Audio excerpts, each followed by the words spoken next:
Well, welcome to the Tipping Point program. I'm Dr. Mark Hitchcock, and I'll be your guest host today on the program. I'm the pastor of Faith Bible Church in Edmond, Oklahoma. I'm a professor at Dallas Theological Seminary. I'm also a contributor here on endtimes.com, and Jimmy's asked me to fill in for him today, and it's a great privilege to be with you today and to talk to you about something that has been on my mind a lot. I haven't written an article or done a video on this yet. I'm really looking forward to today's time to kind of go in a little bit of depth today and talk and kind of weigh in on an issue that has been out there in the news a lot lately. I'm sure a lot of you have seen, and that is the whole topic of UFOs, of unidentified flying objects. They're called, a lot of times they're called UAFs now, but still the old terminology is still just UFOs.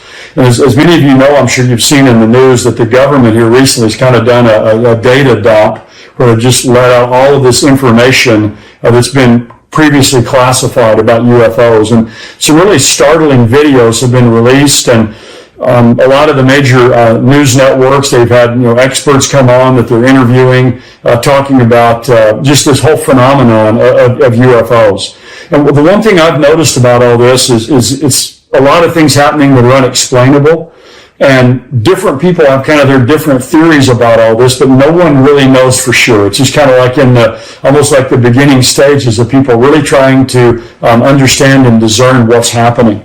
So I thought, I will weigh in on this today. And what I want to do is I want to just talk a little bit about UFOs in general and tell you a story about kind of my interest in this and how I came to have a little bit more information about this. And I want to draw some conclusions at the end that I think will be helpful for you. So basically, my interest in UFOs started about 30 years ago. My wife, Cheryl, and I, we drive every year out to Ruidoso, New Mexico. Cheryl's parents for many years had a house there in an area called Alto, which is just north of Ruidoso. We still go out there every year now, but we'd go out there all the time back then and stay with her parents. And back in the day, when we'd drive out there, you'd go and you'd have to drive through the town of Roswell, New Mexico. Now, if you know anything about UFOs, you immediately know that's the UFO capital of the world. But when we go now, there's a road that takes you around Roswell, so we don't really go through the town. You kind of miss the traffic. But back then, you had to go right down through the middle of Roswell. And we started going out there in the early 90s. And for about 5 years, we would drive through Roswell, and you'd see all kinds of souvenir shops and places with all kinds of memorabilia about UFOs. And there were a couple of large museums there as well. There's one called the UFO Enigma Museum and another one called the International UFO Museum. And going through Roswell and seeing those kind of just got me interested in the whole topic of UFOs. I'm wondering, what's going on here in Roswell? Why are people so interested in this? So I got a few books that I read that helped me out a bit, and we stopped a couple times and would go in those museums. But one of the times we were there it was August of 1996. I decided I was going to go out and see the supposed crash site where this alien spacecraft supposedly crashed in 1947. And so in one of the museums there, they had a man you could contact, and you could go out there and set up a time with him to meet, and he'd take you out to this crash site because he's the man that owns this land. So kind of just to back up a little bit on a couple things, this crash allegedly took place in July of 1947. That's the kind of this hallmark date really for those who study UFOs. But that summer there was a great time of UFO activity. In basically June and July of 1947, there were hundreds of UFO reports. Now there'd been some from ancient times, and people would report things that were strange, but there was a real cluster of them in June and July of 1947. Kenneth Arnold in Washington State was a pilot, and in the summer of 1947, in June, he saw several flying discs in the air, and he's the one that came up with the title of flying saucers. And really the mother of all of these sightings, though, is, again, this alleged crash outside of Roswell, New Mexico in early July of 1947. So in August of 1996, my wife and I were there. She was there with me, had our two boys, and I left them for several hours and met the man who owns the land there named Hub Korn. And so I drove about 20 miles north of Roswell and met Hub there along the highway. I left my car there and drove down into this place that's on his land. And he picked me up in his blue Ford pickup, and we drove back in there really slowly. He owns hundreds of thousands of acres there. He drives me back to this place, and I recognized it from the books I'd read about UFOs. There's kind of over in the distance, there's just a little raised area, an arroyo that's there where supposedly this spacecraft had landed, and there's had supposedly been this debris field there. And so he brought me out there to let me look around and see this. There was another couple that he brought out there as well earlier. They were still there. And so I was looking around, just talking to him, asking some various questions. And while we were there, a van pulled up. This van pulls up, and a whole group of people began to get out of this van, and they had a lot of video and recording equipment. And I thought this fascinating. What are these people doing out here? So I asked Cub Corn, I said, who are these people who are here? And he said, well, they're with a program called Strange Universe. And they kind of just look at, kind of strange phenomenon and do TV programs about those things. So they got out, and a man walked over there, and he was probably around in his 70s at that time, late 60s or in his 70s. And he had a Kansas State ball hat on. And we began to talk, and I asked him his name. He said his name was Frank Kaufman. And I said, well, Frank, what are you doing out here? And he said, well, I'm one of the original men who came out here to this crash site in July of 1947. We were the first few people here to this crash site. And so immediately my interest was piqued. And he said, Strange Universe contacted him to be on this program and to come out there and be with them. And he said, for a lot of years, he really hadn't talked about what happened. The government had kind of sworn him to secrecy, but he said, I'm a grandfather now, and, a lot of time's gone by. So he says, I'm telling people now what I saw when I came here. So I asked him, I said, well, do you mind telling me what you saw when you came out here? And I actually wrote down years ago what he said, and so I want to just read to you what I wrote down after I got finished with my conversation with him. I said, Mr. Kaufman shared his eyewitness account of the crash site as he saw it in July 1947. He pointed out where he saw the vessel resting and described it. It was unlike anything he'd ever seen before. I listened intently as he said that it contained no fuel, but had pods underneath which experts believe somehow extracted power from the atmosphere.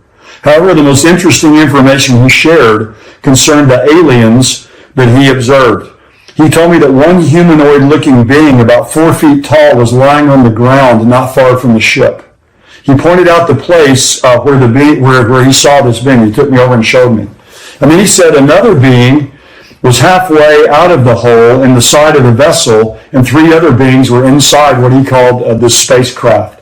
And he said all of the beings were still and lifeless. He talked further about the disposal of the bodies and the cleanup of this debris field that it was left behind. And he spoke very matter-of-factly to me about the entire incident. And so we talked in detail about this, and I said, well, could this have been a weather balloon? Because initially, when the reports came out, it came out that this was an alien spacecraft. But about a day or two later, in all the papers in that area began to say, no, this was just a weather balloon. And he told me, he said, there's no way it's a weather balloon. And I said, did it look like a helicopter? Did it look like an airplane? He said it didn't look like anything that he had ever witnessed before. And it's interesting standing there talking to somebody like this because, again, this is a man who's a grandfather. Again, he's wearing a baseball cap that has the Kansas State mascot on there. He's not being paid any money to talk about this, and yet he's telling me what he saw. And again, the thing that was the most fascinating to me, I think, is these humanoid figures or humanoid beings that he saw lying there. And so, that caused my mind to start really whirling and stirring. And I was a skeptic. I admit I was a doubter about all this when I went out there that day. I'd read some books about it. But I thought, a lot of people are probably just kind of making these things up or just kind of stretching and exaggerating the truth. Well, that was really, again, the mother of all of these UFO events. And every year in Roswell, there's a big UFO festival. And back in 2021 was the largest one they've ever had. And that was even when COVID was still around. So this is something that people are extremely interested in, obviously, today. So, one of the questions that comes up then about all of this when someone thinks about this or starts to think it through is, what are these UFOs? And that's what people are trying to answer today. Really, all kinds of experts out there is that they're seeing all these images that have been released by the government that they've never seen before. The research I've done tells me that about 95% of what people claim to see is explainable. It's naturally occurring events. It can be, lights in the sky, or again, weather balloons, or satellites, or all kinds of things. So most of it has some kind of a natural explanation. But there's about 5% of what is happening that is not explainable naturally. They defy the laws of physics.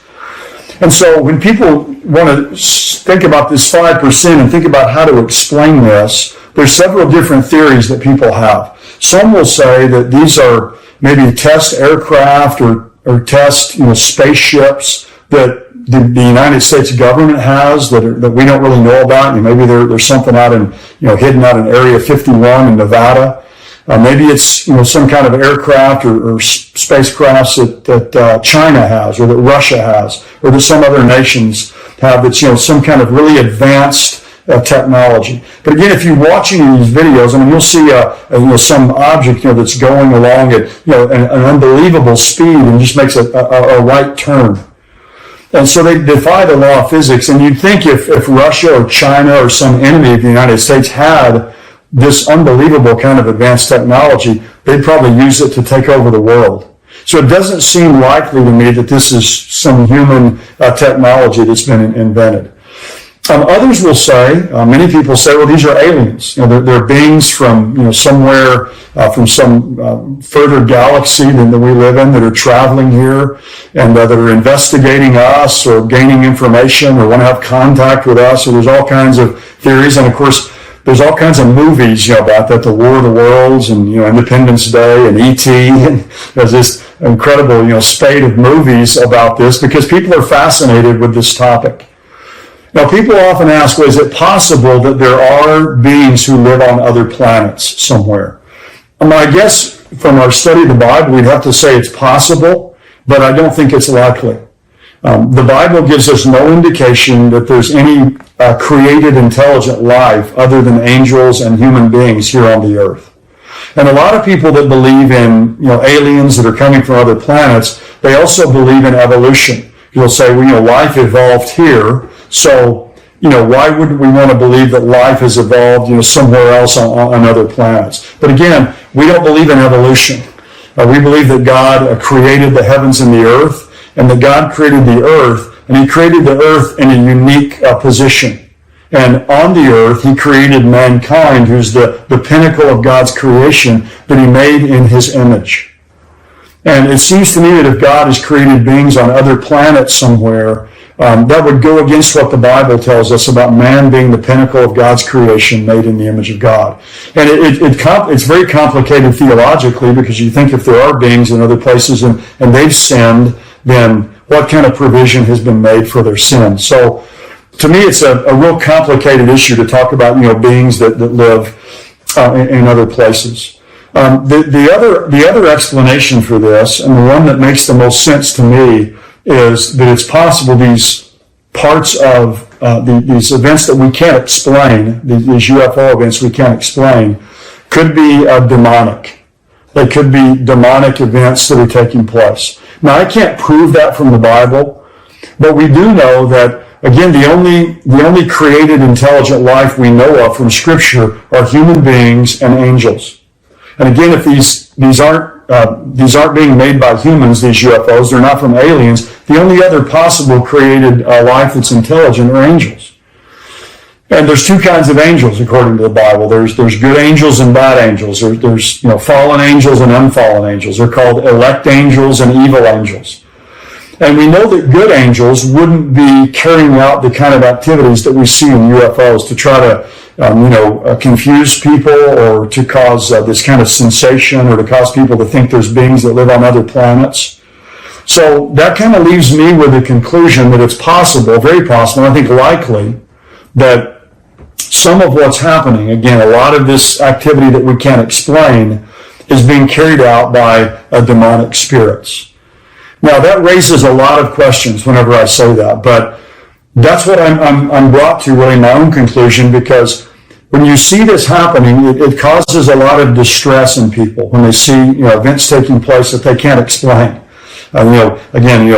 Craft going at this aircraft or these spacecraft going at these incredible speeds, and then making these 45-degree angle turns.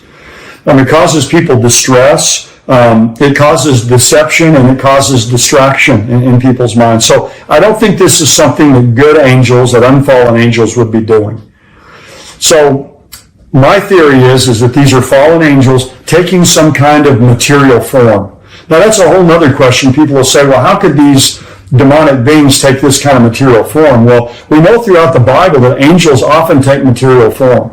There's two angels that come and appear to Lot, in Sodom and Gomorrah. Angels appear to people throughout the Old Testament. In fact, sometimes when they appear, they look like human beings. Because over in the book of Hebrews, it says that some people have entertained angels without knowing it or unaware. So they can take on some kind of form, even a human or humanoid type form. Clearly from the Old Testament tells us that. So they can materialize, and you say, well, can they create these kind of craft that they fly around in or move about in? I don't see why it's impossible for them to do something like that. So my understanding is these would be these demonic spirits to deceive people, to distract, to make people believe in alien life on other planets, to maybe confirm their belief in evolution. There's a lot of reasons why I think demons would be involved in this kind of activity. But a couple of things I wanted to mention about this I think are interesting. Whenever these entities appear, no one tracks them right from outer space. They don't have radar, and they see them coming in from outer space from far away, and then they appear here, and then track them going and leaving and going far away again. They just materialize, and they dematerialize. They just appear, and then they disappear. One man who's a very well-known student of UFOs is named John Keel. If you read any UFO writings, you'll see his name there a lot. This is a really interesting quote that he gives. Here's what he believes about this 5% that we can't explain of these UFO sightings. He says they're not extraterrestrial beings or spacecraft, but they're ultra-terrestrial, interdimensional beings. Now that's a lot said there. They're not extraterrestrial. They're not spacecraft. They're ultra-terrestrial. They're interdimensional beings. In other words, they're beings that can move from one dimension to another dimension. Or again, they're what we could call ultra-terrestrials. They exist in some parallel dimension, and they can just appear in our dimension and disappear. Again, that's how angels are often pictured in Scripture. Good angels when they appear. And we would assume that evil angels can do the same thing. In fact, I don't have time to get into this today. I'm sure Jimmy's talked about this before on endtimes.com, but the whole situation back in Genesis chapter 6 of the sons of God who come into the daughters of men, I take that there that those are fallen angels who took on a human form. So they take on this form, they come into this dimension, and they just disappear, and they leave this dimension. So, again, I don't think these are test aircraft or spaceships. I don't think they're aliens. I think these are demonic beings. Now you say, why would they do this? Again, why would these demonic beings want to do this? Well, to, I think, deceive people into believing, again, there's life on other planets, to believe in evolution. I think another reason they can do this is just to distract people away from the truth of the gospel, of the truth of the Bible, just to get people obsessed with life on other planets and extraterrestrials, to take their focus off of God and spiritual things in God's Word. But another reason could be a setup for the end times, so that one of these days, when millions of people disappear all over the earth in the event we know as the rapture, there'll be a ready explanation for this. A lot of people will say, well, this was just these UFOs, these beings from other planets who came and evaporated people off the earth, or snatched them away, or took them in some kind of a mass alien body snatching event that took place. So with all the deception in our world today, that's the kind of a thing that people could believe. It's a kind of deception Satan may be set up again for an explanation for this event we know as the rapture. One other thought about this that I think is fascinating is when you think about the year of 1947, that's when the UFO phenomenon really began in a massive way. Again, you had hundreds of UFO reports in June and July of 1947. And really, a lot of this didn't really become disseminated broadly till 1948. But think about the convergence of events back in 1947 and 48. It's almost like things went into hyperdrive really in those 2 years. So you have this whole UFO phenomenon that really takes off with Kenneth Arnold's sighting of the flying saucers and the event in Roswell. Also in 1947, the Dead Sea Scrolls were discovered. Another thing that happens during that period of time is basically the space age began as liquid hydrogen was developed that allowed spacecraft to ultimately come into place. Kind of the nuclear age really began during that time. You also have, of course, on May the 14th of 1948, the rebirth of the modern state of Israel, which is really the super sign of the end times. Almost all the other prophecies of the end times hinge one way or another on Israel existing. And you also have the beginnings of the European common market in the years after World War II, which I think is an event that really began kind of in an embryonic form, the reuniting or reviving of the Roman Empire that I think is predicted in Daniel chapter 2 and Daniel chapter 7. So you have all this cluster convergence of events, 1947 and 1948. UFOs, Israel becoming a nation, the nuclear age, the space age, the discovery of the Dead Sea Scrolls, which are very important for biblical study, and also the beginning of the European common market. So all those things happening in this short period of time, I think, again, we're kind of put the events of the end times on a fast track. And from that point in time, things have taken off, and with Israel in place, the lights are kind of lighting up along the runway, if you will, preparing the way for the coming of Jesus Christ. So I don't think this UFO phenomenon that began back in the late 40s is accidental, and it's kind of its confluence with all these other events that are taking place. And I think it's causing a lot of deception and distraction in our days, and ultimately can even be used by people someday to come up with some explanation for what takes place at the rapture. Well, thank you for listening. I appreciate you taking time to watch this teaching. If you're a subscriber, please stay tuned for the news and the Q&A segment. I want to thank you for watching this Tipping Point clip, and I want you to subscribe to the channel. I want you, if you're not a subscriber, go ahead and click subscribe there. And thank you for watching and subscribing. I want you to join our Tipping Point community at endtimes.com. For $7 a month, you can subscribe, and you have a 7-day free trial. So if you just want to check it out for 7 days, go on endtimes.com, check us out for 7 days, but I can promise you, you're going to love the content. You're going to be getting the Tipping Point show, the full show, every single week, as well as articles and video content from great teachers like Greg Laurie and Mark Hitchcock, and of course myself. Be sure to subscribe to be notified when we release more videos like this. God bless you.